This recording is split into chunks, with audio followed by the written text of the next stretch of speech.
इस वीडियो में मैं आपसे बात करूंगा जूनियर अकाउंटेंट एग्ज़ाम में अगर कोई क्वेश्चन डिलीट हो जाता है तो उसके बाद आपके मार्क्स से वो किस तरह से जोड़े जाएंगे, इसके बारे में चर्चा करूंगा। वीडियो पसंद आए तो वीडियो को लाइक करें, चैनल ज़रूर सब्सक्राइब करें, क्योंकि आपको इस यूट्यूब चैनल पर जूनियर अकाउंटेंट एग्ज़ाम से जुड़ी कोई भी अपडेट होगी या फिर राजस्थान के अपकमिंग एग्जाम से रिलेटेड कोई भी अपडेट होगी वो सबसे पहले देखने को मिलेगी। इसके साथ ही परिणाम और कितने स्टूडेंट में फाइट है एक सीट के लिए उसके बारे में भी चर्चा करूंगा। पेपर का लेवल कैसा था, कट ऑफ कितनी जा सकती है, सभी चर्चा इसी वीडियो में करूंगा। इसलिए वीडियो को बिना स्किप किए कंप्लीट देखें। वीडियो पसंद आए तो वीडियो को लाइक करें, चैनल जरूर सब्सक्राइब करें। जैसा कि आपको मालूम है जूनियर अकाउंटेंट एग्जाम का जो रिजल्ट जारी होगा तो उसमें डॉक्यूमेंट वेरिफिकेशन के लिए 2 गुना कैंडिडेट को शामिल किया जाएगा। कितने कैंडिडेट को? 2 गुना कैंडिडेट को शामिल किया जाएगा। अब इन 2 गुना कैंडिडेट में शामिल करने के लिए पेपर फर्स्ट और पेपर सेकंड दोनों जिन्होंने कंपलसरी देना अनिवार्य, यानी कि कुछ स्टूडेंट हैं जिन्होंने पेपर फर्स्ट दिया है लेकिन पेपर सेकंड नहीं दिया तो फिर उनका रिजल्ट कोई मायने नहीं रखता है, क्योंकि जो डॉक्यूमेंट वेरिफिकेशन के लिए जो मेरिट लिस्ट बनेगी वो दोनों पेपर के माध्यम से ही बनेगी। तो अब मैं बात करूंगा सबसे पहले पर सीट कितना कंपटीशन है, रिजल्ट का क्या हुआ अब तक की अपडेट के अनुसार, और उसके बाद बात करूंगा कि अगर कोई क्वेश्चन डिलीट हो जाता तो आपके मार्क्स पे क्या इफेक्ट आएगा, यानी कि जो डिलीट हुआ क्वेश्चन सभी के साथ ऐड होगा या फिर किसी के साथ ऐड नहीं होगा, इसके बारे में संपूर्ण चर्चा इस वीडियो में करूंगा। तो जैसा कि आपको मालूम है अधीनस्थ बोर्ड के अध्यक्ष आलोक राज जी ने पहले ही बताया था कि अगर हमें चुनाव आयोग से परमिशन मिल जाती है तो हम 1 बाय 1 सभी रिजल्ट जारी करेंगे, जिसमें सबसे पहले वे सूचना सहायक का रिजल्ट जारी करेंगे, उसके बाद एएनएम जीएनएम का जारी करेंगे और उसके बाद जूनियर अकाउंटेंट का जारी करेंगे। लेकिन अब तक इन्हें परमिशन नहीं मिली है। जैसे ही परमिशन मिलेगी उसके बाद ही ये जारी कर सकते हैं। अगर इन्हें परमिशन नहीं मिली तो फिर आचार संहिता के बाद ही आपके ये परिणाम जारी होंगे।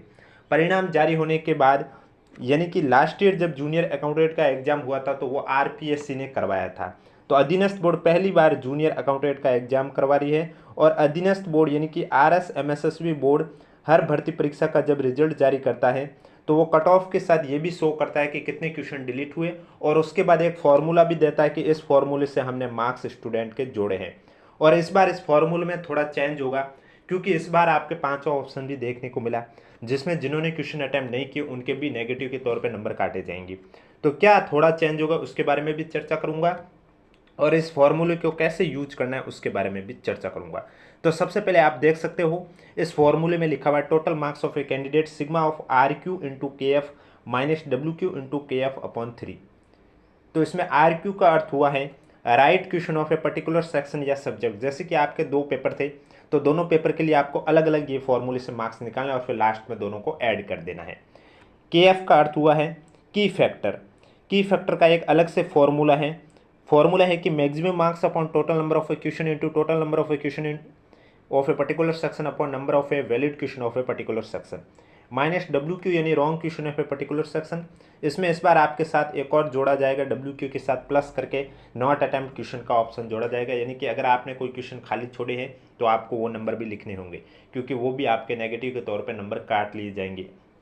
अब क्वेश्चन नंबर आपके पेपर में थे 150, उसके 10% से अधिक अगर आपने खाली छोड़ दिए तो आपका रिजल्ट रोक दिया जाएगा, यानी कि 150 में से 15 से अधिक खाली छोड़े पर पेपर में। फर्स्ट पेपर में 15 से अधिक खाली छोड़े तो आपका रिजल्ट रोक दिया जाएगा, सेकंड पेपर में भी 15 से अधिक खाली छोड़े तो भी रिजल्ट रोक दिया जाएगा। ऐसा नहीं है कि फर्स्ट पेपर में अगर आपने 10 क्वेश्चन खाली छोड़े हैं और सेकंड पेपर में आपने 15 क्वेश्चन खाली छोड़े हैं, 15 से अधिक खाली छोड़े तो ऐसा नहीं है कि रिजल्ट नहीं रोका जाएगा, रिजल्ट रोक दिया जाएगा, क्योंकि आपके पर पेपर में प्रत्येक पेपर दोनों पेपरों में 10% से अधिक खाली छोड़ने पर रिजल्ट रोक दिया जाएगा। और अगर उससे कम खाली छोड़े हैं तो आपके नेगेटिव के तौर पर नंबर काट लिए जाएंगे। इसलिए यहाँ मैंने कहा था डब्ल्यू क्यू के साथ प्लस करके नॉट अटेम्प्ट क्वेश्चन का भी ऑप्शन इस बार देखने को मिल सकता है, जिससे कि किसी ने खाली छोड़े हैं तो वो नंबर लिख सकता है कि उसने कितने खाली छोड़े हैं। मैं आपको एक एग्जाम्पल के थ्रू ये बताता हूँ कि ये फॉर्मूला आपको कैसे यूज लेना है।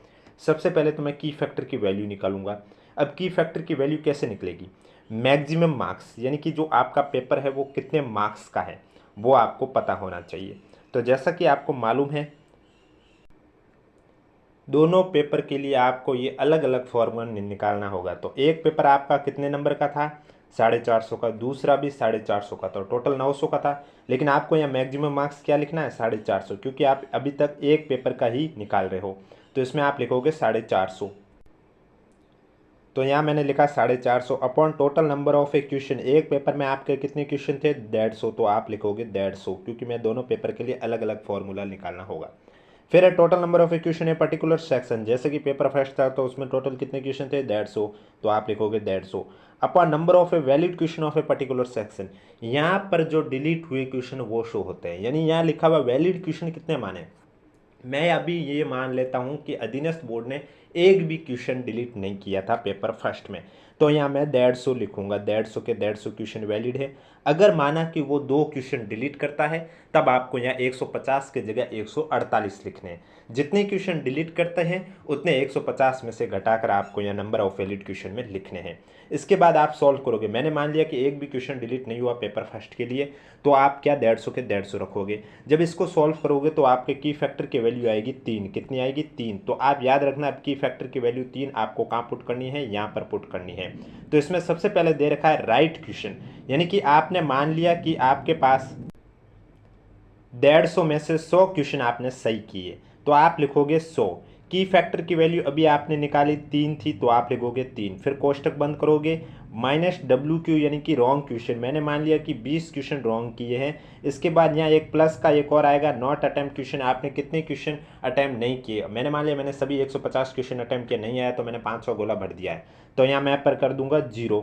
उसके बाद कोष्टक बंद करके की फैक्टर की वैल्यू वापस से लिखूंगा 3 अपॉन में कर दूंगा 3। तो इसको मैं जब सॉल्व करूंगा तो 3 से 3 कट जाएगा और 300 में से 20 घट जाएंगे तो पीछे रहेंगे आपके 280। तो आपको इस तरह से फॉर्मूले से मार्क्स निकालने हैं। ठीक इसी तरह से पेपर सेकंड के लिए भी आपको इसी तरह फॉलो करके मार्क्स निकालने हैं और फिर दोनों पेपर के मार्क्स को जोड़ देने हैं और वही आपके 900 में से नंबर होंगे। अगर कोई क्वेश्चन डिलीट हो जाता तो मैंने अभी आपको बताया कि फैक्टर में नीचे वैलिड क्वेश्चन नंबर का पूछा जाएगा। अब आपको कैसे पता चलेगा कि कितने क्वेश्चन डिलीट हुए, तो इसकी भी आपको टेंशन लेने की ज़रूरत नहीं है, क्योंकि जब रिजल्ट जारी होगा, 2 गुना की लिस्ट जारी होगी, तब वहाँ पर शो हो जाएगा आपके। सबसे पहले तो रोल नंबर शो होंगे जो कि सिलेक्शन हुआ है जिनका 2 गुना में। उसके बाद आपके क्वेश्चन नंबर दोनों पेपर के बताए जाएंगे कि ये 150 में से कितने क्वेश्चन डिलीट हुए हैं वो शो होंगे। और उसके बाद जिनका रिजल्ट रोका गया है, कि जिन्होंने 10% से अधिक खाली क्वेश्चन छोड़े हैं, उनके रोल नंबर भी शो होंगे। उसके बाद आपको इस तरह से फॉर्मूला भी दिखाई देगा कि इस फॉर्मूले से आपके मार्क्स निकाले गए हैं और आप भी इस फॉर्मूले से मार्क्स निकाल सकते हो। तो इस तरह से आप अपने मार्क्स निकाल सकते हो। अब पर सीट कॉम्पिटिशन की बात करें तो आपको मालूम होगा इस भर्ती परीक्षा में कितने अभ्यर्थी शामिल थे? 96,669। जब 96,669 शामिल थे और ये भर्ती परीक्षा आपके 5,386 पदों पर आयोजित हुई थी, तो उस टाइम पर सीट कंपटीशन आपके थे 18 स्टूडेंट पर सीट, यानी कि एक सीट के लिए 18 स्टूडेंट में फाइट थी। लेकिन जब परीक्षा हुई थी तो उसमें उपस्थिति आई थी 67,380। कितनी आई थी? 67,380 उपस्थिति रही है। और जब इसमें देखा जाए तो क्योंकि अब कंपटीशन तो 67,380 में ही है, बाकी के में कंपटीशन नहीं है, एग्जाम इन्होंने ही दिया था। तो इसमें देखा जाए तो 13 स्टूडेंट पर सीट कंपटीशन में फाइट है, यानी कि एक सीट के लिए 13 स्टूडेंट में फाइट है। कितने स्टूडेंटों में फाइट रहेगी? 13 स्टूडेंट में। पेपर की बात करें तो पेपर फर्स्ट डिफिकल्ट था। कितने प्रतिशत? जैसे कि आपने देखा होगा आलोक राज जी ने ट्वीट के माध्यम से, पोल के माध्यम से दोनों पेपर का रिव्यू मांगा था, तो उसमें परसेंटेज आप देख सकते हो अभी भी जाके ट्विटर अकाउंट पर, वहाँ पर शो होगा। पेपर फर्स्ट में जब उन्होंने पूछा था इजी, डिफ़िकल्ट या मीडियम, तो पेपर फर्स्ट की बात करें तो पेपर फर्स्ट में जो डिफ़िकल्ट का परसेंटेज रहा है वो बहुत ज़्यादा रहा है। कितना रहा है? बहुत ज़्यादा रहा है। पेपर फर्स्ट में डिफ़िकल्ट का परसेंटेज 43% रहा है। और पेपर सेकंड की बात करें तो डिफ़िकल्ट का इससे भी ज़्यादा रहा, 73%। यानी कि इस बात में कंफर्म हो गई, जब लास्ट ईयर आरपीएससी ने आयोजित करवाया था तो उससे तो इस बार आपकी जो कट ऑफ है वो कम ही रहने वाली है। आपके कितने क्वेश्चन सही बन रहे हैं इसका हमें कमेंट बॉक्स में ज़रूर बताएं। वीडियो पसंद आए तो वीडियो को लाइक करें, चैनल जरूर सब्सक्राइब करें। कोई भी डाउट है तो नीचे कमेंट बॉक्स में हमें ज़रूर पूछें। और इसके अलावा आपको मैं बता देता हूँ कि पेपर सेकंड जो था उसमें 73% डिफिकल्ट था और मीडियम था वो 17.4% स्टूडेंट ने वोट किया था कि पेपर है वो मीडियम था।